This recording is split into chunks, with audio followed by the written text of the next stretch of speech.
Olá, eu sou Claudinei Duarte e esse é mais um episódio de Teologia Descomplicada. Nesse episódio, vamos falar sobre a doutrina da onipresença de Deus, que é uma das verdades fundamentais das teologias cristãs. Ela afirma que Deus está presente em todos os lugares ao mesmo tempo, permeando toda a criação com sua presença infinita. Vamos explorar as Escrituras para examinar as bases dessa doutrina e sua importância para nós. Primeiro fundamento, fundamentos bíblicos da onipresença de Deus. A Bíblia contém várias passagens que afirmam a onipresença de Deus.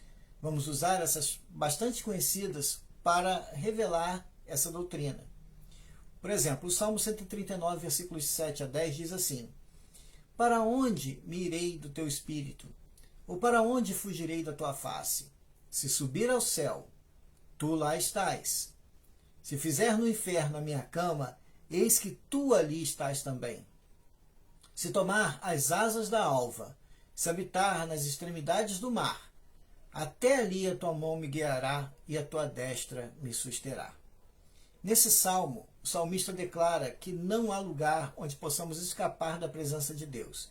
Ele está presente nos céus, na terra e mesmo nos lugares mais profundos e distantes. Deus está em todos os lugares. A gente lembra aqui do profeta Jonas, que pensou que, já que ele tinha que ir para Nínive, ele tentou tomar uma posição totalmente contrária, indo para Tarsis, o extremo máximo possível de distância que ele poderia ir, sem saber que o Deus a qual ele servia era também um Deus onipresente, ou seja, encontraria ele onde ele estivesse. E aqui fica essa lição do profeta Jonas.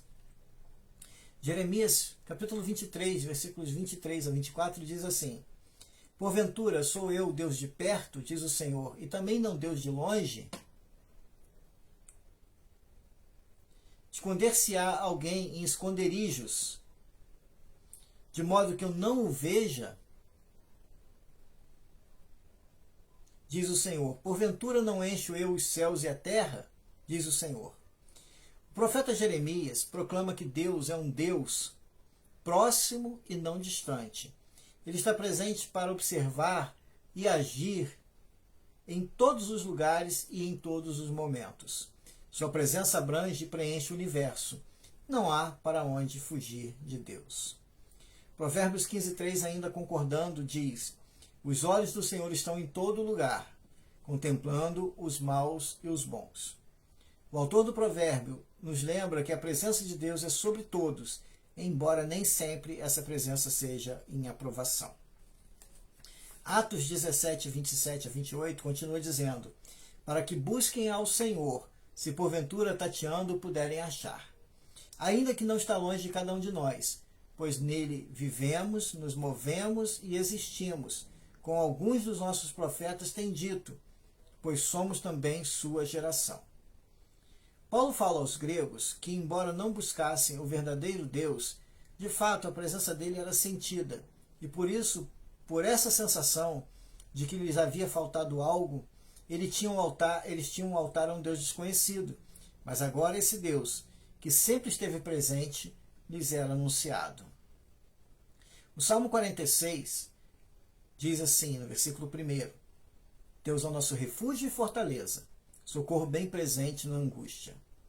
Esse salmo, escrito pelos filhos de Coré, é uma lembrança de um Deus que sempre está presente e que intervém na nossa história no tempo necessário. Nós vamos olhar aqui a história de Deus no povo de Israel e nós vamos ver que a ação de Deus por toda a história do Antigo Testamento sempre foi presença interventora de Deus na ação da história daquele povo que era o povo escolhido de Deus. Então, Deus lutou as suas guerras, Deus permitiu que inimigos viessem contra eles para trazê-los de volta à compreensão de que era um povo de Deus e que dependiam desse Senhor.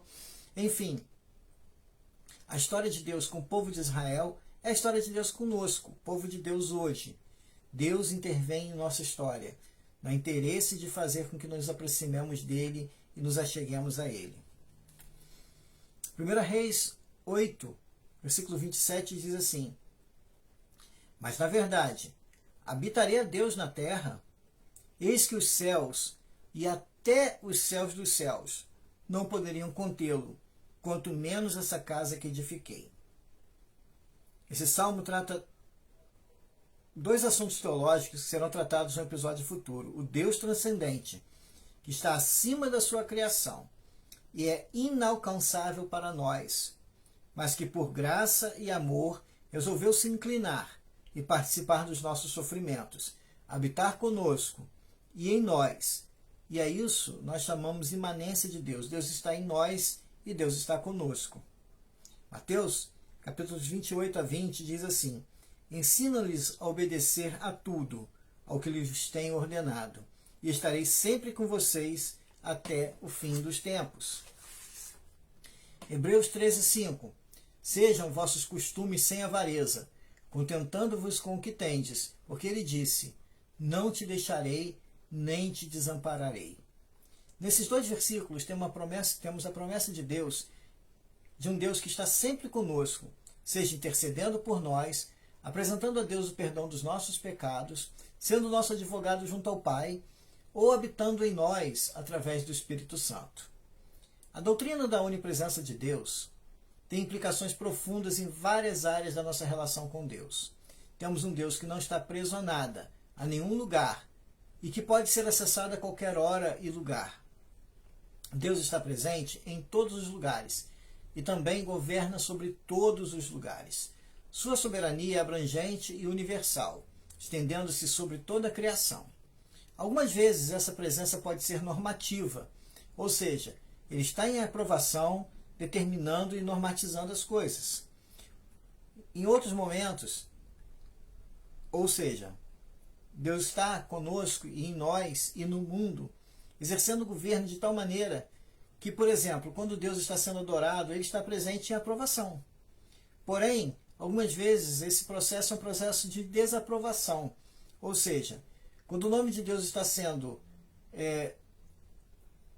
ofendido, sua santidade jogada fora, né?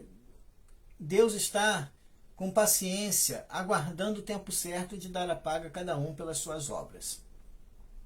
A onipresença de Deus enfatiza sua imanência, ou seja, sua proximidade e intimidade com sua criação. Ele não apenas é um Deus distante, mas está presente em cada aspecto de nossas vidas. Alguns teístas veem Deus como apenas o Criador, como o arquiteto do universo, que está distante de sua criação, olhando o universo apenas como um relógio de um relojoeiro. Deus é nosso Deus pessoal, o bom pastor que dá a vida pelas ovelhas. Podemos, através dessa doutrina da onipresença de Deus, marcar em fatos importantes da nossa vida devocional. Por exemplo, na oração, quando oramos, reconhecemos a presença de Deus ao nosso redor. Ele está sempre presente para ouvir as nossas petições e responder de acordo com a sua vontade. Algumas coisas podem impedir que a oração seja atendida, e falaremos especificamente sobre isso em um episódio futuro. Mas podemos citar aqui que Jesus nos ensinou na oração do Pai Nosso a nos aproximar de Deus até após a perdoarmos a quem nos ofendeu. Na nossa adoração e culto a Deus, quando nos reunimos para adorar o Senhor, experimentamos sua presença de maneira especial. Ele habita no meio dos louvores do seu povo, enchendo-nos de alegria e paz, conforme diz no Salmo 22, versículo 3. Concluindo, a doutrina da onipresença de Deus é uma verdade central das Escrituras Sagradas. Ela nos lembra da presença constante e amorosa de Deus em nossas vidas, trazendo consolo, segurança e esperança. Que possamos viver na consciência da presença de Deus em todos os lugares e em todos os momentos, confiando em seu cuidado e guiando nossas vidas de acordo com a sua vontade. Obrigado por ouvir mais um episódio de Teologia Descomplicada e que Deus nos abençoe em nome de Jesus. Amém.